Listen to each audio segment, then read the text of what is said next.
Good morning, boys and girls. I am so excited to start into our next and final novel for the school year, and it is called I Survived the Sinking of the Titanic, 1912. Now, many of you may be familiar with Lauren Tarshis, who is the author of all of the I Survived series, and you might have read some of those books before. You may have even seen this book before. But this unit, we are going to go really in depth into learning all about the Titanic. So even if you have heard this story before, I hope that you enjoy hearing it again, and I hope you learn a lot through all of our different extension activities.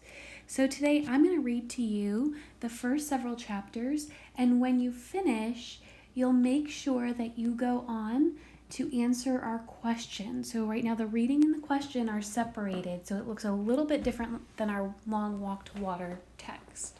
Are you ready? Chapter 1. Monday, April 15th, 1912, 2:00 a.m. On the deck of the RMS Titanic. The Titanic was sinking. The gigantic ship had hit an iceberg. Land was far, far away.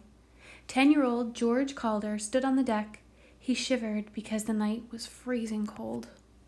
And because he was scared, more scared than he'd ever been before. More scared than when Papa swore he'd send George to the army school, far from everything and everyone. More scared even than the time the Black Panther chased him through the woods back home in Millerstown, New York. The deck of the Titanic was packed with people. Some were running and shouting, "Help us! Take my baby! Jump!" Some just plain screamed. Children cried. A gunshot exploded across the deck, but George didn't move. "Just hold on," he told himself, gripping the rail, like maybe he could hold up the ship. He couldn't look down at that black water. He kept his eyes on the sky. He had never seen so many stars. Papa said that Mama watched over him from heaven. Could Mama see him now? The ship lurched. "We're going down!" a man shouted. George closed his eyes, praying this was all a dream. Even more terrible sounds filled the air, glass shattering, furniture crashing, more screams and cries. A bellowing sound like a giant beast was dying a terrible death. George tried to hold the rail, but he lost his grip. He tumbled, smashing his head on the deck. And then George couldn't see anything. Even the stars above him seemed to go black. Chapter 2, 19 hours earlier. Sunday, April 14th, 1912, 7:15 a.m., First Class Suite, B Deck, RMS Titanic. George woke up early that morning, half expecting to hear Papa calling him for chores. But then he remembered. The Titanic. He was on the greatest ship in the world. It was their 5th day at sea. George and his 8-year-old sister, Phoebe, had spent 2 months in England with their Aunt Daisy. What a time they had. As a surprise for George's 10th birthday, Aunt Daisy took them to see the Tower of London, where they used to chop off your head if the king didn't like you. Now they were heading back to America, back to Papa and their little farm in upstate New York. George got out of bed and knelt by the small round window that looked out on the ocean. "Morning," said Phoebe, peering through the silk curtains of her bed and fumbling for her spectacles. Her curly brown hair was practically standing straight up. "What were you looking for?" George had to smile. Phoebe always had a question, even at the crack of dawn. Maybe that's why she was the smartest little sister in the world. "I thought I saw a giant squid," George said, "and it's coming to get us." George rushed over and grabbed Phoebe with wiggly squid arms. She curled up into a ball and laughed. She was still laughing when Aunt Daisy came in.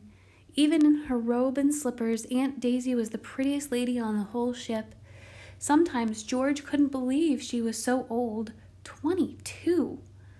"What's this?" Aunt Daisy said. "You know the rule. No having fun without me." Phoebe sat up and put her arms around George. "Georgie said he saw a gigantic squid." Aunt Daisy laughed. "I wouldn't doubt it. Everyone wants to get a look at the Titanic, even sea monsters." George halfway believed it. He'd never imagined anything like the Titanic. Aunt Daisy called the ship a floating palace, but it was way better than the cold and dusty castles they'd seen in England. They had 3 whole rooms, one for Phoebe and George, one for Aunt Daisy, and one for sitting around and doing nothing. They even had a man, a steward named Henry. He had bright red hair and an Irish accent that made everything he said sound like a jolly song. "Some fresh towels for your bath," he would say. "Some cocoa before tea." And just before they turned out the lights for the night, Henry would knock on their door and peep his head in. "Is there anything else you might need?" he'd ask. George kept trying to think of something he needed, but what could you ever need on the Titanic? The ship had everything, even a swimming pool with ocean water heated up like a bath, even gold silk curtains for your bed so you could pretend you were sleeping in a pirate's den, even 3 dining rooms where you could eat anything you wanted. Last night, George had eaten 2 plates of roast beef, veal and ham pie, carrots sweet as candy, and a mysterious dessert called meringue pudding. It tasted like sugary clouds. Actually, there was one thing missing from the Titanic: the New York Giants baseball team. George wondered what Henry would say if George said, "I need shortstop Artie Fletcher right away." Probably Henry would say, "Coming right up, sir." George grinned just thinking about it, but Aunt Daisy wasn't smiling at him. She looked very serious. "We have to make the most out of our last 3 days at sea," Aunt Daisy said in a low voice. "I want you to promise me, George, no more trouble." George gulped. Was she really still mad at him for last night? He'd slid down the banister of the grand staircase in the first-class lobby. How could he resist? The wood was so shiny and polished, curving around like a ride at the fair. "That lady could have moved out of the way," George said. "How could she?" Phoebe said. "She was wearing 100 pounds of diamonds." Aunt Daisy almost smiled, George could tell. No, she could never stay mad at George for long. Aunt Daisy put her face very close to George's. She had freckles on her nose, just like George and Phoebe. "No more trouble," she repeated, tapping his chest. "I don't want to have to send a telegram to your father." George's stomach tightened into a ball. "Don't tell Papa," Phoebe said. "He'll send George away to that army school." "I'll be good," George promised. "I will, really." "You better be," Aunt Daisy said. Chapter 3. George didn't mean to get into trouble. It's just that he got these great ideas. Like on their first day at sea, when he had climbed up the huge ladder into the crow's nest. "Aunt Daisy," he'd yelled, waving his arms. She had looked up, and she'd almost fainted. And yesterday, George had explored the entire ship. Aunt Daisy kept warning him that he'd get lost. She said the ship was like a maze, but George could always find his way. Even in the huge forest that stretched out behind their farm, Mama used to say that George had a map of the world behind his eyes. He saw the engine rooms and the boiler rooms and wound up on the 3rd-class recreation deck. He was watching some boys play marbles when he noticed that he wasn't alone. A little boy was staring up at him with huge eyes the color of amber glass. "See," the boy said, "see." And he held out a postcard of the Statue of Liberty. He looked so proud, like he'd carved that big lady himself. George felt like he had to show something in return, so he took out his good luck charm, the Bowie knife Papa had given him for his 9th birthday. He let the little boy run his fingers across the handle, which was carved from an elk's antler. "Enzo," the little boy said, puffing out his chest and pointing to himself. "George," said George. "Giorgio!" the little boy cried with a smile. A man sitting near them laughed. He was reading an Italian-English dictionary and had the same huge eyes as the boy. George guessed right that he was Enzo's father. "Marco," he said, shaking George's hand, "you are our first American friend." Marco must have been studying that dictionary pretty hard because George understood everything he said. George learned that Enzo was 4 years old.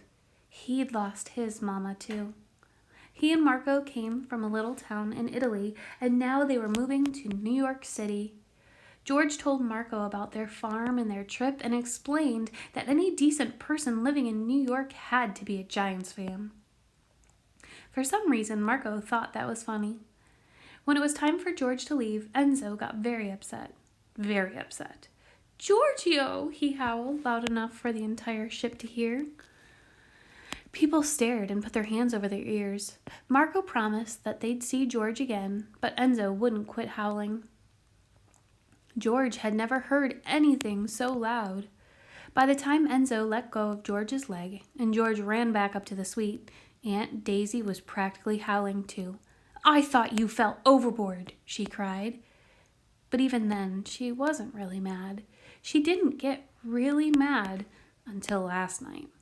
How that lady screamed when George came sliding down the banister like he really was a giant squid. George didn't mind getting yelled at. He was used to it. Not a day at school went by without Mr. Lander shouting, "George, settle down!" And Papa, well, he always seemed to be mad at George. But not Aunt Daisy, and being on this trip was supposed to make her happy. Happy for the first time since her husband died last year. It had been Uncle Cliff's dream to be on the maiden voyage of the Titanic. He'd struck it rich selling automobiles and had plenty of money to pay for one of the biggest suites on the ship. When Uncle Cliff had his accident, George was sure Aunt Daisy would cancel this trip. Instead, she invited George and Phoebe to go with her. And to George's shock, Papa said they could. "Your aunt's going on this trip to find a little peace," he'd said to George. "I expect you to be a perfect gentleman." And if he wasn't, George knew he'd be shipped off to that army school for sure.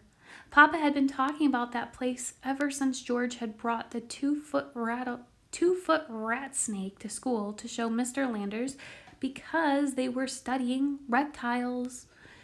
George had been perfect the whole time in England. He'd let Aunt Daisy drag him to a fancy clothes store for a new pair of boots. He even learned to drink tea without spitting it back into the cup. But, well, the Titanic. The ship gave him so many great ideas. But now he'd really be perfect. No more ideas for the rest of the voyage. All right, now it's time for you to go into the next puzzle piece activity that says, "I survived the sinking of the Titanic, 1912, chapters 1 through 3. And there's a question there for you to answer about George. What did we just learn about George? We just learned a lot about him. I want you to go in there and tell me what you have learned about our main character, George.